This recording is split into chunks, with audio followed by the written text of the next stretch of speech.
এই প্রথম কোনো একটা নির্বাচনে আমরা সম্ভবত না, আমি অন্তত খুব কনফিডেন্টলি বলে দিতে পারি কে জিততে যাচ্ছে, বোঝা যাচ্ছে এতটাই ক্লিয়ার। আর কোনো নির্বাচনে এই পরিস্থিতি ছিল না। কোনো একজন হয়তো খুব খারাপ করেছে, কিন্তু একেবারে ধরুন 2001 সালের নির্বাচনে আওয়ামী লীগ 62টা সিট পেয়েছিল, খুবই খারাপ, কিন্তু অনেকগুলো আসনে কিন্তু হাড্ডাহাড্ডি, এবং আপনি আগে বলে দিতে পারছিলেন না যে কে যাচ্ছে, নিশ্চিতভাবে বিএনপি জিতে যাবে, এভাবে বলে দিতে পারছিলেন না।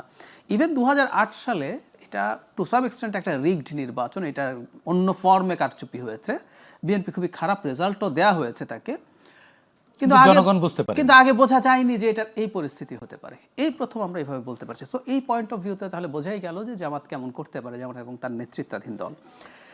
জামাত ইসলামী যে ভালো করবে না তার আমি একটা প্রমাণ দিই। আমি একটা জিনিস একটু পড়ি একটা পোর্টাল থেকে।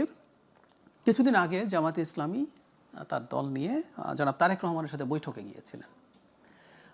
এটি শোক প্রকাশ করতে গিয়েছিলেন, করতে গিয়ে ওখানে বেগম খালেদা জিয়ার তারপরে আমাদের সৌজন্য সাক্ষাৎকার হয়েছে।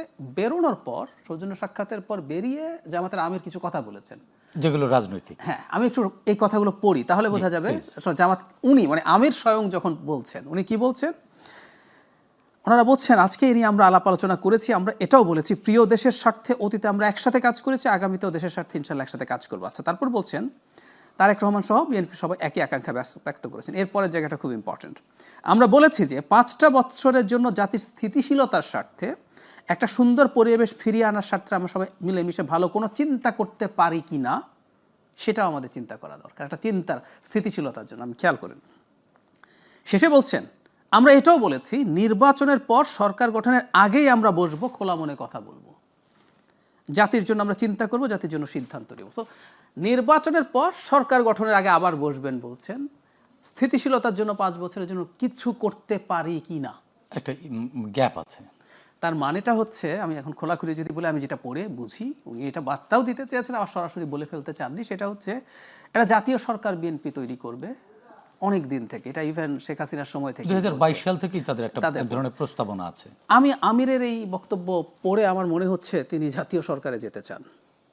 তাহলে গণতান্ত্রিক পার্লামেন্টে অপোজিশনে কে থাকবে? কিছুই হবে না, এটা হয় না।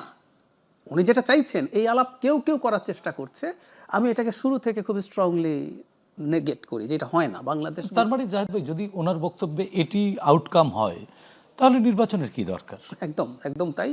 এবং একটা গণতান্ত্রিক সিস্টেম কাজ করে, সরকারি দল, বিরোধী দল, এবং বিরোধী দলের চাপে সরকারি দলকে থাকা উচিত, এবং বিরোধী দল শক্তিশালী থাকা উচিত, শক্তিশালী থাকা উচিত।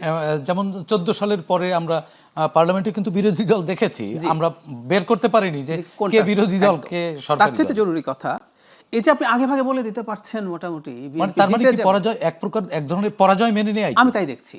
এবং উনি বিরোধী দলেও থাকতে চাচ্ছে না, তার মানে আমি ধারণা করি ওনার সংখ্যাটাও এত ছোট হতে পারে বলে তিনি ভয় করছেন, মানে বুঝে ফেলেছেন যে এই সংখ্যা নিয়ে, আমার ইন্টারপ্রিটেশন এরকম, মানে এই সংখ্যা নিয়ে বিরোধী দল হওয়াটাও তাদের জন্য প্রবলেম্যাটিক হবে।